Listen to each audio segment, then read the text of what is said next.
"What on earth do you mean?" cried Bertrande, wringing her hands in terror. "That you are countenancing an imposter who is not your husband." Feeling as if the ground were passing from beneath her, Bertrande staggered and caught at the nearest piece of furniture to save herself from falling. Then, collecting all her strength to meet this extraordinary attack, she faced the old man. "What? My husband? Your nephew? An impostor?" "Don't you know it?" "I—" This cry, which came from her heart, convinced Pierre that she did not know, and that she had sustained a terrible shock. He continued more quietly, "What, Bertrande? Is it possible you were really deceived?" "Pierre, you are killing me. Your words are torment. No more mystery, I entreat. What do you know? What do you suspect? Tell me plainly at once." "Have you courage to hear it?" "I must," said the trembling woman. "God is my witness that I would willingly have kept it from you. But you must know, if only for the safety of your soul entangled in so deadly a snare. There is yet time if you followed my advice. Listen.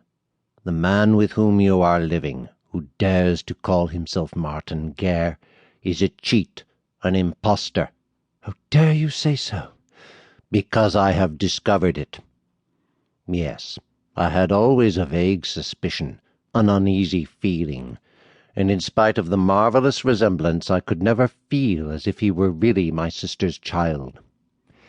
The day he raised his hand to strike me, yes, that day I condemned him utterly. Chance has justified me. A wandering Spaniard, an old soldier, who spent a night in the village here, was also present at the Battle of Saint-Quentin, and saw Martin Guerre receive a terrible gunshot wound in the leg.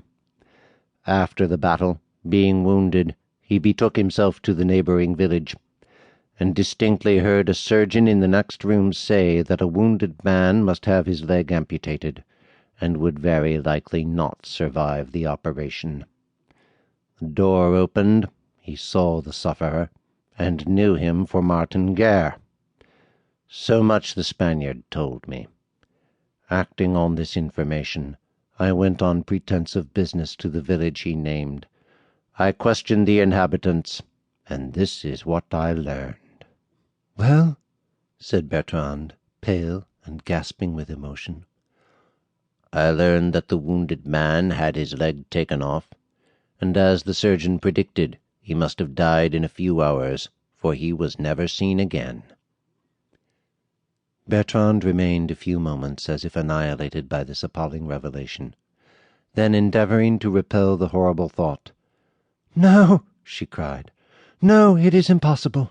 It is a lie intended to ruin him, to ruin us all." "What? You do not believe me?" "No, never, never." "Say rather you pretend to disbelieve me. The truth has pierced your heart, but you wish to deny it. Think, however, of the danger to your immortal soul." "Silence, wretched man! No, God would not send me so terrible a trial. What proof can you show of the truth of your words?" "The witnesses I have mentioned." "Nothing more?" "No, not as yet." "Fine proofs indeed. The story of a vagabond who flattered your hatred in hope of a reward, the gossip of a distant village, the recollections of 10 years back, and finally your own word, the word of a man who seeks only revenge, the word of a man who swore to make Martin pay dearly for the results of his own avarice, a man of furious passions such as yours. No, Pierre, no, I do not believe you, and I never will." "Other people may perhaps be less incredulous, and if I accuse him publicly, then I shall contradict you publicly." And coming quickly forward, her eyes shining with virtuous anger, "Leave this house. Go," she said. "It is you yourself who are the impostor. Go." "I shall yet know how to convince everyone, and I will make you acknowledge it," cried the furious old man. He went out, and Bertrande sank exhausted into a chair.